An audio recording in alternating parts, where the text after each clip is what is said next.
السلام علیکم ورحمۃ اللہ وبرکاتہ۔ دوستو آج ہم بات کریں گے سلطنت عمان کے بارے میں۔ عمان جنوب مغربی ایشیا میں ایک ملک ہے جو کہ جنوب مشرقی جزیرہ نما عرب پر واقع ہے۔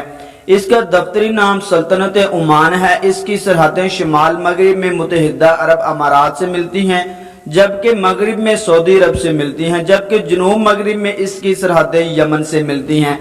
سلطنت عمان کا دارالحکومت مسقط ہے۔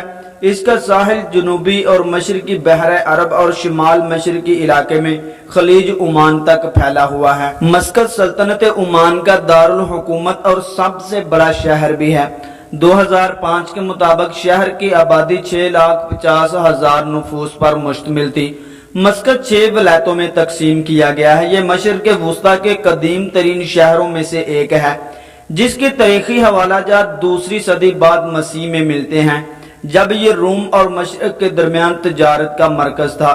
مشہور جہازراں واسکو ڈے گاما ہندوستان کے سفر کے دوران یہاں آیا تھا اور بعد ازاں 1507 میں پرتگیزیوں نے شہر پر قبضہ کر لیا۔ 1649 میں امام سلطان بن سیف نے پرتگیزیوں کو شکست دے کر مسقط سے نکال دیا۔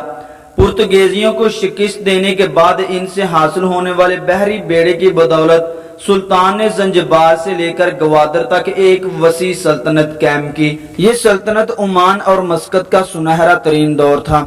1679 میں امام سلطان کے انتقال کے بعد سلطنت مسائل کا شکار ہو گئی۔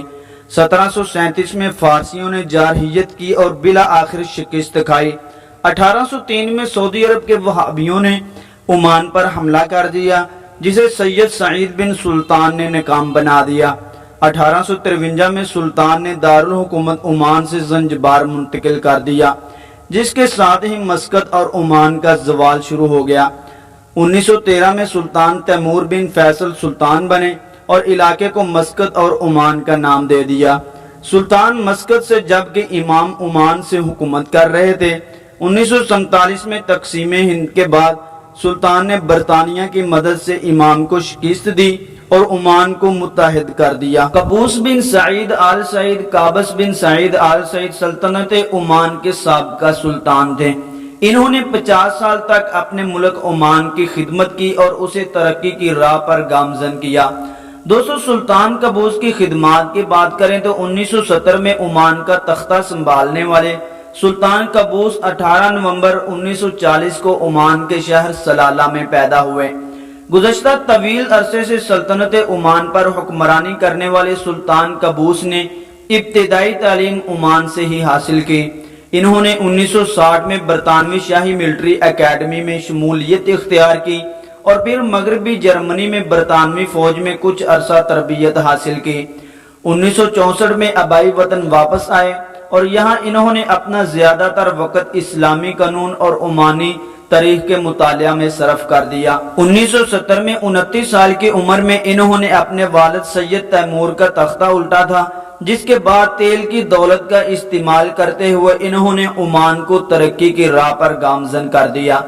دلچسپ بات یہ ہے کہ سلطان قابوس بن سعید عمان کے تمام اہم اور بڑے عہدوں پر فائز رہے۔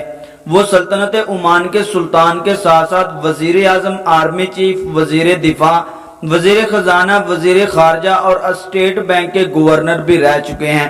سلطان قابوس غیر شادی شدہ تھے اور ان کا کوئی وارث یا نامزد جانشین بھی نہیں تھا۔ ان کا کوئی دوسرا بھائی بھی نہیں، البتہ ایک بہن موجود ہے۔ سلطان قابوس کو ان کی بہترین سیاسی، اقتصادی، عسکری، سماجی اور ثقافتی خدمات کو عالمی سطح پر بھی سراہا گیا اور بیشتر ایوارڈ سے بھی نوازا گیا۔ سلطان قابوس کی خدمات کی بات کریں، سلطان قابوس کو 2001 میں حکومت پاکستان کی جانب سے نشان پاکستان کا اعزاز دیا گیا تھا جبکہ 2004 میں جواہر لال نہرو ایوارڈ بھی ان کو دیا گیا۔ 2018 میں سلطان قابوس نے اسرائیل کے وزیر اعظم نیتن یاہو کو عمان کے دورے کی دعوت دی اور یہ دورہ تاریخی اہمیت کا حامل ہے۔